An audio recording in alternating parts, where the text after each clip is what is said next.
Good movies there, some not so good. And characters. Well, you know, when it comes to young girls and their weight, what is healthy? What is too skinny? Now, this debate is raging again after a 16-year-old contestant from the TV show Australia's Next Top Model was ruled out of a catwalk appearance for being too big. She's a size 8. Now, the show's model mentor, Josh Flynn, has defended the decision, saying this is not about negative body image. It's a show about finding the right person for the job. If anything, it's a realistic view of the industry. So what sort of message is this sending young girls, and what is a healthy weight range? Joining me, educator and author Dannielle Miller. Hi, Dannielle. Hi. And our GP, Dr. Kerri-Anne. Hi, Kerri-Anne. Good morning. Penny, first up, our model in question is a size 8. She's 175 metres and 62 kilograms. Yep. Can somebody find me, what do we... 5'9". 5'9", yeah. is it? Okay. And at 62, the weight range, healthy weight range for her height is 60 to 76 kilos. So she's down at 62 on the low end of the normal healthy weight range for her height. Okay, so 2 k's under, she would be under the low weight. Yeah. And she's 5'10" or 175. Yeah. She looks gorgeous. Yeah.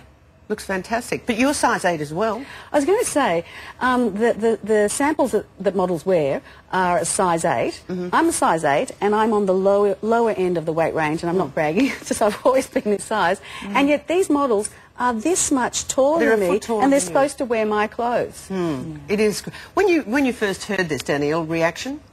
Look, I was disappointed, particularly because the host of Australia's Next Top Model is Sarah Murdoch, who is on the Body Image Advisory Group that is making recommendations at the moment. And the Body Image Advisory Group has just recently recommended that the fashion industry in particular offer healthier weight ranges, more diverse sizing, more diverse age groups of models. Now, this is going to be a voluntary code of conduct. And it worries me that Sarah Murdoch, one of the members of the advisory group, can't even follow those recommendations herself in the show that she's hosting and helping to produce. We see also in Australia's Next Top, many of the models are not only super slim, they are also very young. In fact, of the 16 contestants, only 2 are out of their teens. The average age is 17. So the fashion industry here is sending yet again a very clear message that only the very young and the ultra-thin are good enough.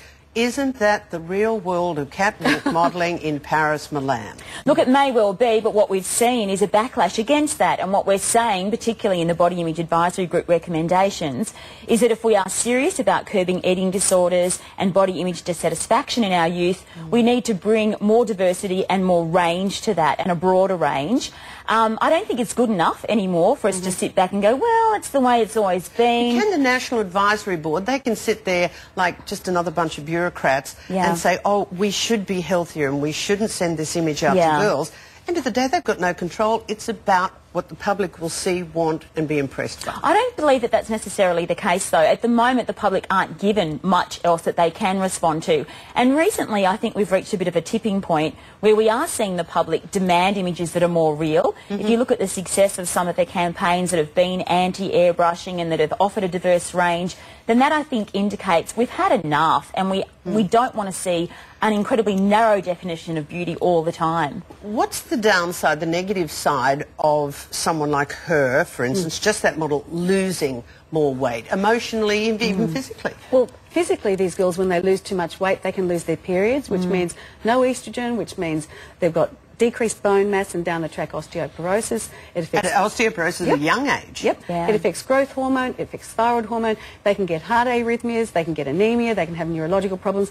That's just the physical side. On the emotional side, they have this obsession with their body image and their weight, and that can lead to all sorts of problems such as anxiety, depression, eating disorders. I mean, the list goes on. And I guess for the several girls watching Australia's Top Model who is a would-be top model who are 10 and 12, what message is that sending? Absolutely. I work with girls in schools across Australia all the time, and I can tell you that there is an obsession with wanting to be a model, because what that really says to young girls is, I am loved, I am good enough, my body is recognised as being worthwhile.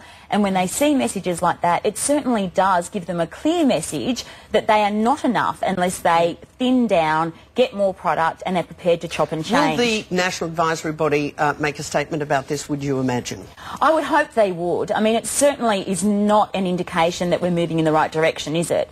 But he says this is a realistic view of the industry. I mean, yes. And perhaps that is actually a realist of the industry as it stands today. Absolutely, and probably indicative of what's very toxic about it and what needs to change if we're serious about turning this around for young girls in particular. Okay, well, Dannielle, thank you very much and really appreciate your time this morning, Penny. Thanks, Good Kerri-Anne. morning.